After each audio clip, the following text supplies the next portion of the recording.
Let's go.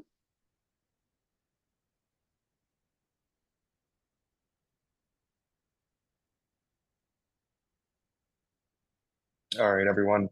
As you start to funnel in, I am, as many entrepreneurs do, doing it live with trying to figure out LinkedIn Live on top of Zoom. So give us some patience as everyone starts to roll in, and we'll get going in the next 2 or 3 minutes to let people come in. We'll do a quick overview of everything. So if you just see our smiling faces or frowny faces, I apologize, but trying to get the LinkedIn Live going, and we'll get going here shortly. Welcome, everybody. Thank you for joining today. Happy Friday.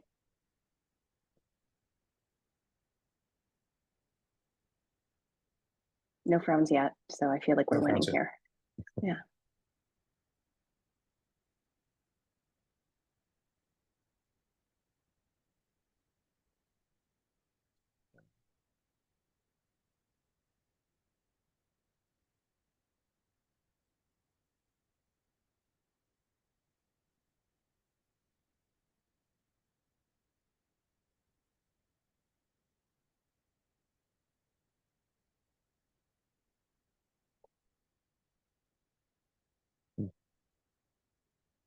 It's not pulling up on LinkedIn Live.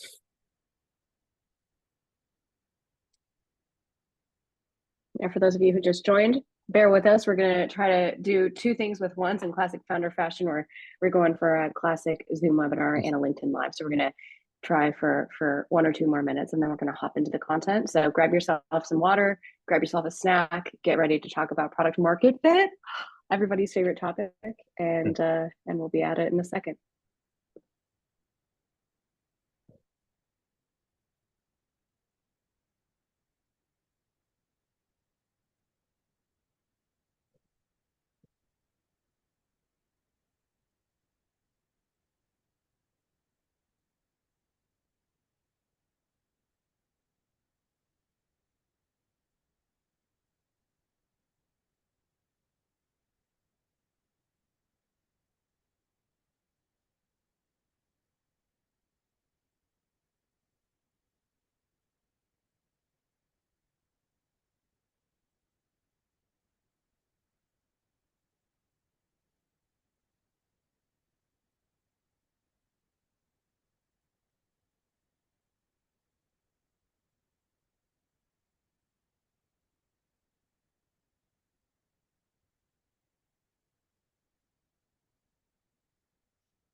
Yeah, that was not ideal, but I think that's what happens sometimes when you try things for the first time. So we'll figure it out next time. For those that Okay. were trying to join via LinkedIn Live, I apologize. Trying to get that routed and fixed. Next time we'll do it and we'll make it work.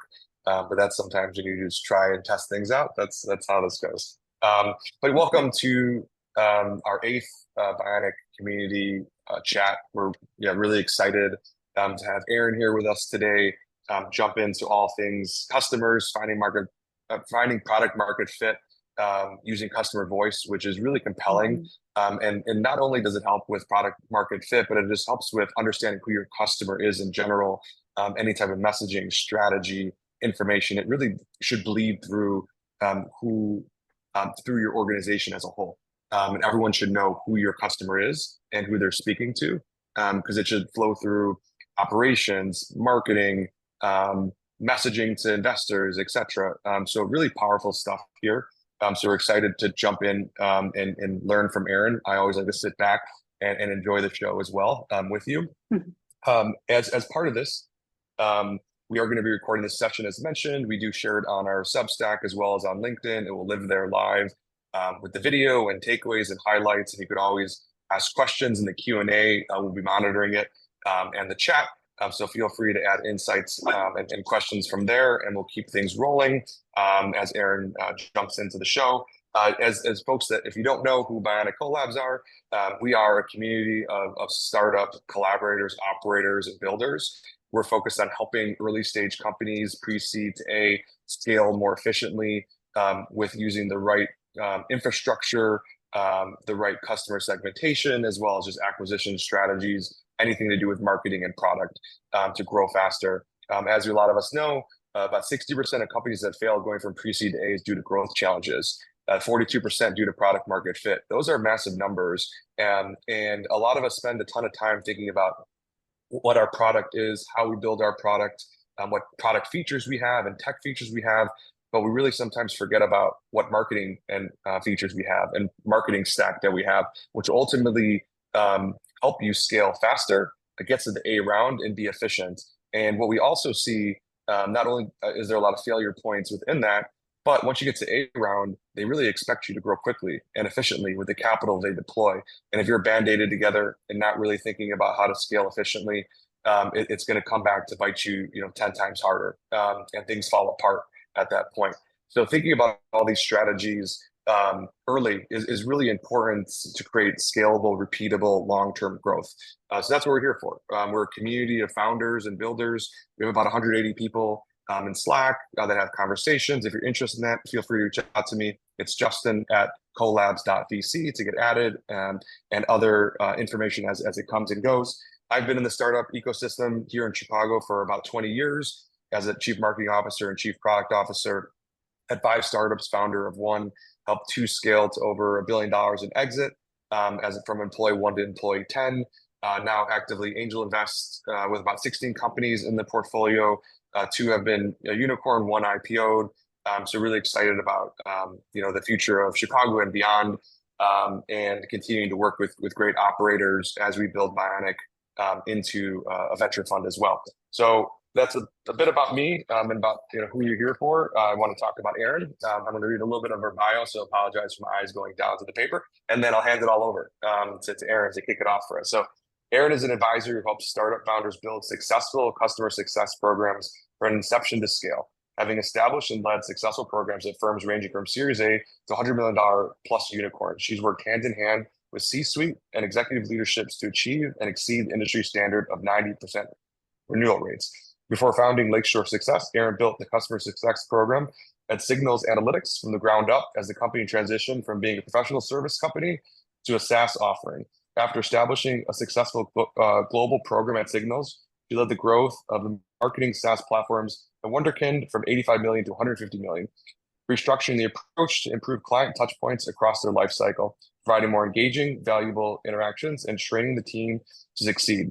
Erin set up a scalable process that allowed the company to double its client base in 12 months. So incredible background. I'm excited to hand the keys over to you, Erin, and learn from you. Yeah, thank you so much, Justin, for the introduction. And really what I want you all to think about are a few things, right? As founders, and I myself as the founder of Lakeshore Success, our time is limited.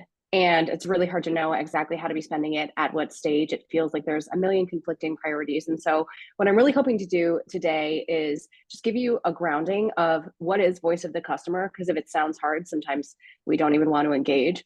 Why should we engage? And then what could we be doing right now within our businesses, whether you're pre-seed, seed stage, Series A, et cetera, to start building the foundation for what will become customer success. So thank you so much, Justin, for the introduction. And overall, all you need to know about me is I help people figure out how to get customers, keep customers, retain them, and expand them. That's my shtick. And outside of that, we're going to jump into it. So with that being said, we have for you today a beautiful voice of the customer for product market fit. Now, to move into this, this is how I am. Meetings are meetings. We have conflicting priorities. So I like to think about, why are we here, right? Why are we meeting? What are we going to get out of this? So first of all, the reason why we're here is that the companies that actually start to put in some of the foundations of voice of the customer programs have a much, much easier time managing priorities as they evolve, because they're clearer of what they should be. They often have higher retention rates. Makes sense. If your customers feel heard or cared for, they're normally going to stick around. And that normally leads to about 25 to 95% higher growth rates, right? Finally, in case you are trying to close a funding round, customer acquisition cost decreases when you have this in place. So we have some key metrics that this influences, and most importantly, it sets you up for success in the longer term. So hopefully your startup becomes a unicorn, right? Instead of those sad ones that don't quite make it. What are you going to get out of the time today? First of all, you're going to get clarity on what the approach is that allowed for millions and millions in funding, acquisitions, and then IPOs. I'm going to spotlight a few companies so you can see what it looks like in terms of doing this well and what it looks like for their business. I like checklists. I like structure. I don't like ambiguity. So you're going to get a simplified checklist of what you need to do to actually get that approach going for you. And then the one single question you need to measure for product market fit. I know a lot of people, we're all trying to attack this product market fit, measure it, and think of it in different ways. Let's start on a rounded place, and then we can build from there. Cool. That sounds like a good use of time. Stick with us. And then if you have any questions, please feel free to pepper us in. Happy to stop. This is meant to be as much of a conversational webinar. It's not meant to be an old, boring lecture. So today's roadmap, again, really to set the foundations. I want to think about what makes an organization customer-centric. Think about defining the voice of the customer and what that is, and then of course steps to identify that voice of the customer. So really quickly, sometimes you hear about sales-led organizations, sometimes you think about product-led organizations. Rarely do we hear about customer-led organizations, and that's okay. But what I always find really interesting is thinking about what the executives say publicly, right? So, we're customer-driven, we're customer-led. There was actually a survey put together of the top 500 execs. And the question was, are you a customer-driven organization? The majority of executives said yes. So 63% of those executives said, absolutely, we're a customer-driven organization. And then good news is we kind of dug into those organizations. We looked at the processes. We looked at how they manage their customers, our marketing, our product, our sales, constantly informed of what the current customers are saying. And you might be able to guess this, but less than 25% of those organizations were actually customer driven and customer centric. So there can be a little bit of a perception gap. And what this is meant to do is give you clarity on how do we close that gap and actually be able to double down and say, absolutely, we are centered around our customers. So one thing I like to think about is, what is an experience, what's a brand, what's a store, what's a retailer that you've experienced that you would consider customer centric, right? Your experience, you feel they care for you, you feel that they're in it for the long haul in terms of a loyal relationship. So take a second and think about what that might be. Think about one of those experiences. And then I want to highlight a couple customer-centric programs. So Nordstrom, if you work in the retail industry and apparel industry, is known for incredible loyalty, really generous return policies, and overall has been able to sustain itself pretty well during especially the last turbulent years in retail. Wynn Las Vegas, the CEO actually said that he has allowed the entire staff, inclusive of folks who housekeep for the hotel rooms, they all have the ability to comp customers if they see that they're not having a good example or experience on something, because he knows that alone will bring them back, right? So longer term business, longer term vision, all of these different pieces help you see how it is a customer centric and customer driven program. And what I like to think of is, well, I would like to have the amount of revenue that Wynn Las Vegas makes, right? Like how did they get there? And ultimately, the commonality here is true voice of the customer and understanding how the customer thinks, how they speak, and how to appeal to them. So let's get into it. Voice of the customer officially is the philosophy, program, and infrastructure for gathering as much customer feedback as possible, understanding the why behind it, acting on it, and educating everyone in your organization why it matters. So it's that rocket fuel to customer-centric organizations. Ultimately, for me, the way I think about this is, if I ask an engineer on the product team if we're selling to marketers, how marketers think about our software, are they able to answer it? If I ask someone on the operations team or anyone who's not necessarily in a commercial function, can they answer it, or can they at least have the right approach of like, I would love to know and teach me more? That's partially how you build a customer-centric culture. But ultimately, what we're here today to speak up about is the actual infrastructure and data to get there. So value of understanding your voice of the customer and what you learn. Why do your customers choose you? How do you help them? What are their pains? How do you remove their pains? Who would they go to without you, or would the pain persist? And when you learn all of those things, the way you're able to impact your organization and grow your organization, even if you're very young, is it helps you kind of figure out what is that product market fit. It helps you close sales faster and more sales. It increases your retention, lowers CAC, which we all love to hear, spots risks, and helps you evaluate new ideas, right? If ultimately what everyone is trying to do here is alleviate pain, how do we actually speak to the pain in a way that we can all understand from an investor level, from a customer level, from a prospect level, and internally in order to drive things forward? So how do you learn all this? There are some mechanisms. Some of them are expensive. A lot of them aren't. I'm going to focus on the non-expensive ones, but there are things like customer interviews. I'm literally doing that now for a cloud enterprise firm, to take a look at what do their end clients say they help with. Is that actually what my customer talks about, right? Is there a correlation or not? They're larger though, so let's go earlier. Surveys, chat, support tickets, social media, website behavior, call data if you have current customers, feedback forms, and then of course, actually being able to observe your customer as they use if you have a software or product.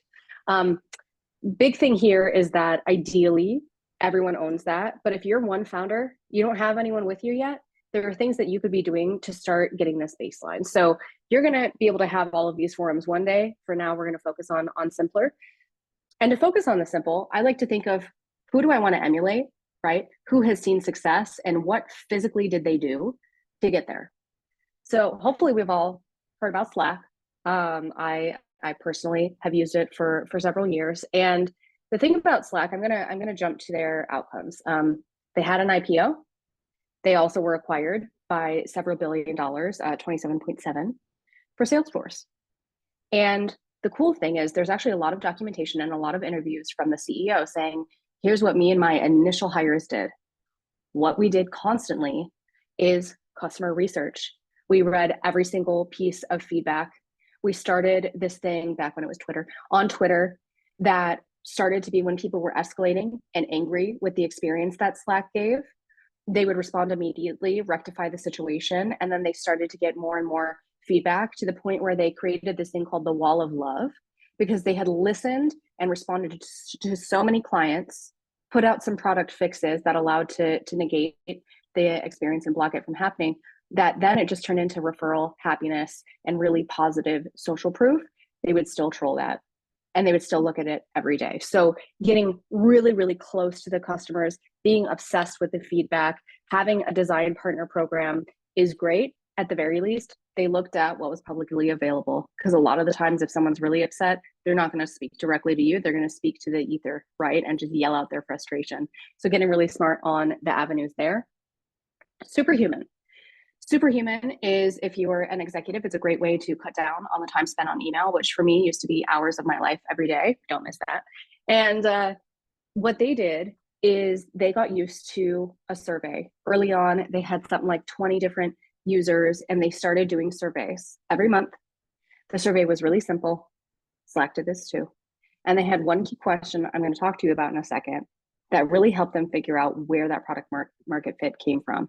For them, they've raised over $100 million, and I think the CEO is really cool. He's also talked about product market fit. So I have resources at the back of this presentation for you to refer to.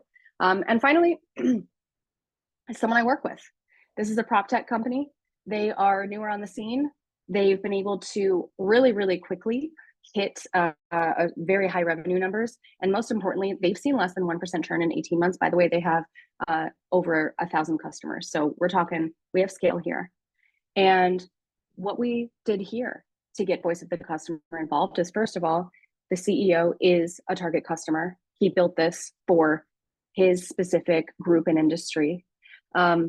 They have a community on social media of everyone in the space, so realtors, realty teams who can speak with each other, and they constantly use that as a treasure trove of information. What are the additional pain points that we haven't been able to solve yet with our product? What are other things that these folks are going through, which if you're familiar with real estate, there's some interesting changes to the industry going on right now, right? Being able to have that as the lifeblood has allowed them to scale very quickly and retain their customer base at an unheard of level as they were growing. So If you're like, Erin, I get it. This is important. I wanna get that outcome too. This is the section of where we're going to go into that. So steps to identify the voice of your specific customer. Now, you could be selling.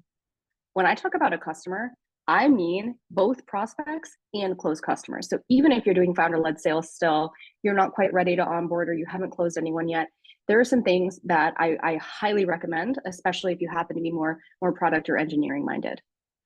One thing to do when you're in a potential prospect meeting and trying to sell, listen to the language that the person you're meeting with uses to describe your product back or ask about your product.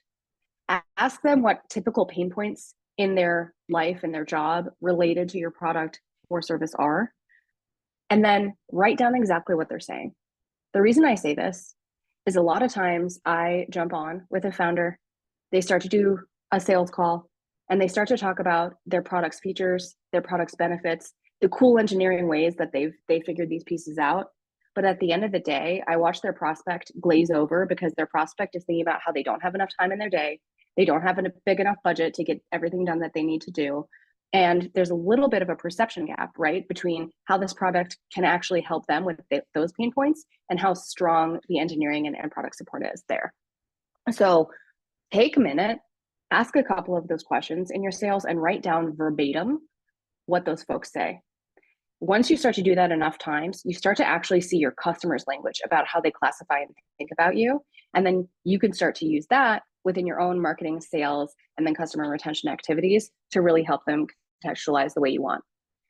If you are at a point of more maturity, reading those reviews and scouting the social media, the negative you're going to learn just as much from as the positive, if not more. So focus on those detractors. Why did they buy and then have a negative experience? Is that something that you intended for? Did they just have a different expectation of what your company was going to do for them? All of those things are normal pieces, but you're only going to know if you really take a look at their reviews. Biggest thing for me here, start to segment down your prospects and your customers. The reason is you're probably going to have a couple nuggets of ideal customers as you start to go along your way. And it can be incredibly difficult when you're trying to focus on every single mass prospect or market to actually nail down your product market fit. So part of a tool that we're going to talk about, which is surveying, is to help you identify who is that core market. What do they have in common? Is it their role? Is it their title? Is it that pain point? Is it the industry? Whatever those commonalities are can really help you hone down. And ultimately that might become your ICP. And then just gather that data. I know founders are running. We are just hitting the pavement. We're talking to as many people as we can talk to as possible. And it might be in our head, but if we're not writing down the language that those folks used, if we're not even putting it into a Google Sheet or an Excel, you're not going to be able to see the patterns as easily. And sometimes getting that down preserves your knowledge and then also helps you spot the pattern sooner so that as you move away from founder-led sales and you might be bringing someone else in, they're going to be able to understand the language to use and what that unlock is with your market. Cool. Next up, analyze it. You can call me for that. It's always fun. And then finally, the metric. What is your metric for product market fit? We're going to get to that in a second. Ultimately, if you have been able to close customers and now you're getting the ball rolling, maybe you're able to move away from just doing founder-led sales and you have someone else to help you with that, that's when you really start focusing on those current customers and thinking about a design partners program.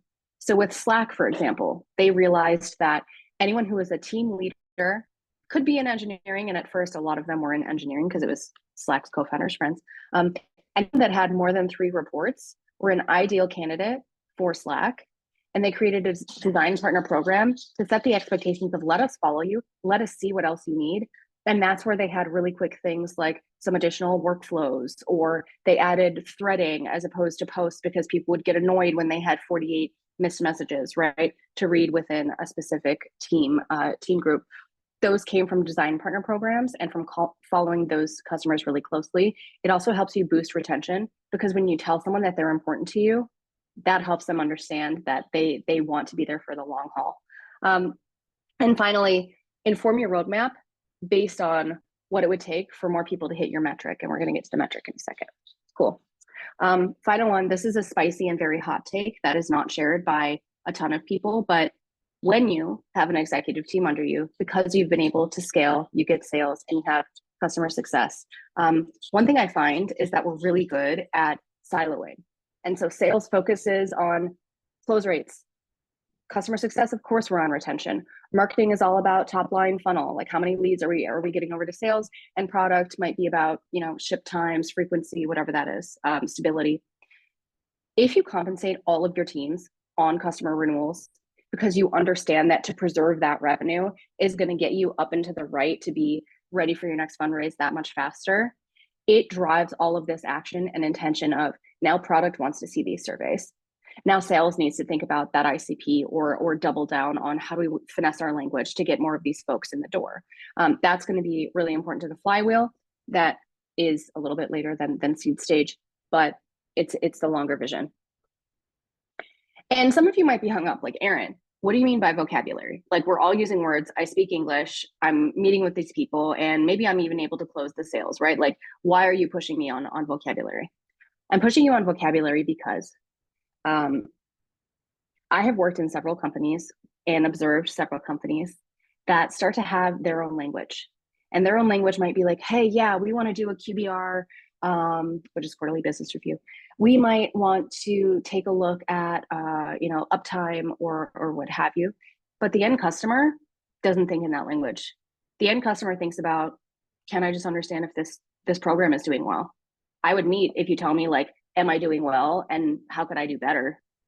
I would meet if I knew what my return was. Like, how do you actually get into your customer's head and then speak to them in that way? So that's vocabulary. What pain points? Naming products after pain points. That can be an easy one, right? Pretty clear on the face of it. How does your product make your customers' lives easier and better?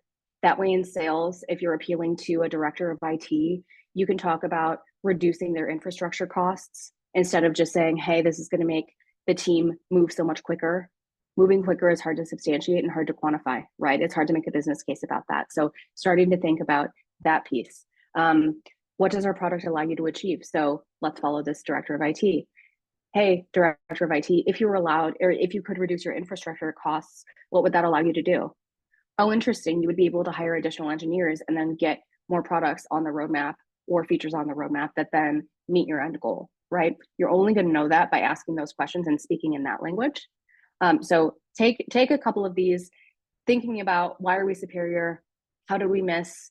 And then that specific language, use that in all of your collateral across the whole business. And then finally, identify the gaps between kind of internal and external responses to see how you differ from your customers. So are we too technical? Are we too marketing heavy and we need to be more technical? It's all about finding that right balance. So the metric, the one way to know if you have product market fit. So Superhuman and Sean Ellis started measuring in a survey and said, hey, how disappointed would you be if you could not use this product? Extremely disappointed, slightly disappointed, disappointed, not that disappointed, frankly relieved, etc. Once they hit 40% of users saying that they would be very disappointed if they could no longer use the product, they realized they had product market fit. And that's when the revenue started to skyrocket. That's when they started taking a look at that 40% and figuring out what's the commonality. So for them, it was executives. At first, it was just an email tool for anyone who uses email. Pretty big market, I would say. Then they quickly figured out who has the most acute, like the most severe pain in terms of time spent emailing. It's often business executives. They started selling more to those folks. Those folks became more of their customer base. And then those folks constantly validated how disappointed they would be if they didn't have Superhuman, because they know what the world looked like before and they know how much time they spent on emailing, right? So that 40%. Slack, they also did do that same survey and they saw the 40% as a key metric for being very disappointed if they could no longer use the product. They also noticed that the moment a team sent 2,000 messages during a trial, they would also be retained. So 93% of those teams are still with Slack several years later. right? 51%, they got to the point where 51% of the users would be very disappointed if they could no longer use the product, which is, I mean, that's insane, right? But the point is, they started. They had low numbers on this. They didn't send out the first survey and get 40%. They had low numbers. And I hyperlinked some articles that you can read, but basically what they did is they started seeing what is this base of people who would be very disappointed. Then they started targeting those folks and saying, okay, what would make you use this product more? They started shipping out some of those features. They saw that grow. And then they did start to change their kind of sales strategies to appeal to the cohort that had been established within that 40%. So this is all to say two things. One, you need to be able to create a survey with at least one question. Probably takes 5 minutes because we also gave you the question, right? Two, you can start sending that as soon as you have a few customers and ask them to be as honest as possible. If they're your friends and your family, please note to them, we need you to be as honest as possible, right? Of if you would be disappointed. And then for those folks that start to say they would be disappointed without your product, focus on those a little more. Consistently send out this survey and start looking at what are the commonalities between people who are going to be disappointed. So for you, it's going to take a long time before you realize that it's X amount of messages sent converts them into long retained customers. Ideally, what you get is those kernels of who's going to be disappointed. What do they look like? Let me go after other people who seem to be similar to that person, and then you start to get the flywheel going. I'm gonna conclude, and then I would love as many spicy questions as possible, pushback, whatever it may be. But your simplified checklist for achieving product market fit and using voice of the customer is identifying that vocabulary. So what's the words, what's the verbiage, what's the pain? Focus on the pain. If there's one thing you take away, it's that. Gather and measure customer feedback. That sounds overwhelming and expensive. It can be a survey monkey with one question. Take a look at that feedback, take a look at who's answering, and then double down on the people who would be disappointed using your product instead of trying to win all of the people who say that your product is meh. That comes later. I hope this is helpful. I hope this is simple. And overall, I hope that I get to list your startup on one of these success examples in the future. So thank you for letting me lecture you. Now, please pepper me with as many questions as possible. Well, while people are maybe getting going to drop in some questions, I have some that can help lead some discussion maybe.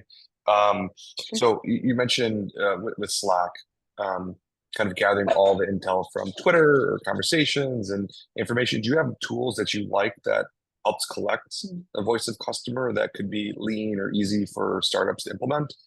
Or is it really manual in the review? Yeah, that's a great point. I think it depends, right? There are some simple ones for if a lot of your market does engage on social media, there's gonna be quick ones that kind of collate that data and all of that. For me, what I typically do is I just do exports, put it into a Google Sheet, and then put that bad boy, it's not WordPress, into a data visualization that basically takes the keywords and makes them as large as possible. I'm blanking on it. It's actually in the back of this deck. That to me is the easiest. So it's basically like exporting as much as possible, throw it in one place, and then literally make AI do the visualization for you. So you can see like what are the commonalities and what are the shared vocab. And then how do you typically like disseminate that information to the rest of the organization? Is it in all comms? Is it in email? Is it in a dashboard? How do you like to use that so that everyone's speaking the same language with the same vocabulary? Great question. So for me, it depends on size of org, right? If you're you and 8 other people, it's easier to stay closer. If you have, 50, 100,000 people, of which I've worked in, that's when you start to be pretty overt and you use part of an all hands as saying, hey guys, we're all here and our customers are the reason we're able to put, dinner on the table for ourselves and our families. With that being said, here's what they look like. Here's the language they use. My former company, we had 1,000 people and we actually had a pitch enablement where every single person in the company had to do the pitch in front of an executive. Very stressful. But the reason was we needed everyone, no matter where they were sitting, to understand what do we do? Who do we do it for? And actually, how do we make their life better? So that was another way. It was, I don't know, we got it done in a week and a half and we had 1,000 people. So it's pretty doable. But that's another one. Outside of that, it could be as easy as Loom videos, putting it in the newsletter, and highlighting customer success wins in their own language. that to me is a big one. So I like to normally just say, here's what we found, here's the strategy of why it's so important, and then here's what I expect from you guys. That's how I like to do that structure. And then when you're obviously there's a lot of information to gather. How do you know what to listen to? You obviously have the one question that comes through, get some insights, but then digging in further to understand maybe what should we build towards, or what are features that we're lacking, or what Mhm. are we maybe customers are telling us we're missing something, that reading Mhm. between the lines that we should implement. Like how do you know when to go in that route? Yeah, I think I'm going to answer that in two ways. So one, how do I know what product requests to action on can be Mhm. difficult, right? Especially if you have a larger customer base, there are going to be a bunch of different ways that they want to see you evolve as a business to evolve with theirs. Ultimately, I like to do two things. I do prioritize by revenue. I also do prioritize by, if you know your ICP or that key person, I ask a couple additional questions. So one, what was the pain you were expecting us to alleviate when you brought us in? Why did you bring us in versus other competitors? How did we deliver on what you expected us to alleviate, right? And then finally, um, how would you like to see us grow with you for your strategy over the next 3 to 5 years? If you know revenue and you know what your ICP is, you're going to focus on those questions. And normally there's going to be two or three things that would like fundamentally change.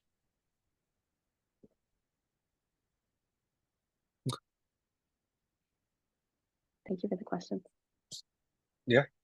Um, I think that may be all. I mean, it's quiet group, which is it's Friday, just sitting back maybe with Friday. a drink in hand. It's a beautiful day in Chicago. I'm not sure where everyone else is calling in from, but maybe we'll give everyone some time back for lunch, and go enjoy an outdoor walk or talk. And we'll share all this information and disseminate via email early next week. We'll have it on our blog as well, on Substack, so this conversation can live. Obviously, reach out to us if you have any questions, you want to dive into anything further. This was an incredible chat. It was really great to see experiences that have been used. The one question, I think you nailed it, Erin. It's so easy to overcomplicate things and see all these tools and services. But just getting one simple question back from your customers could change the trajectory of your business. I think the standard phrase, right, is keep it simple, stupid. And sometimes we all forget that. And sometimes the easiest thing is the best thing to use. Yeah. And obviously it could feel overwhelming and daunting. But when you're able to simplify, makes things a lot easier to see and clear, and use analytics to get around that. And then dive into deeper qualitative conversations with your customers, post getting that feedback. So super interesting, really easy to implement too, which is always the best thing to come out of these conversations. So thank you again for joining us today and giving us your wisdom. And we'll share Erin's information if anyone wants to reach out, on LinkedIn and ask some questions. Obviously, we'd love to do that as well. So thank you again for joining us. And Erin, if you want to take us out, that'd be great. Yeah, thanks guys. Overall, hope this helps. And once you have that, let's think about how to continue on that success. But overall, keep it simple. That is the phrase. Focus as much as you can on prioritizing the people who have already prioritized you. That's the takeaway. And with that, enjoy your Friday. Happy July 26th, and see you on the next. All right. Take care, everyone. Bye. Bye, guys.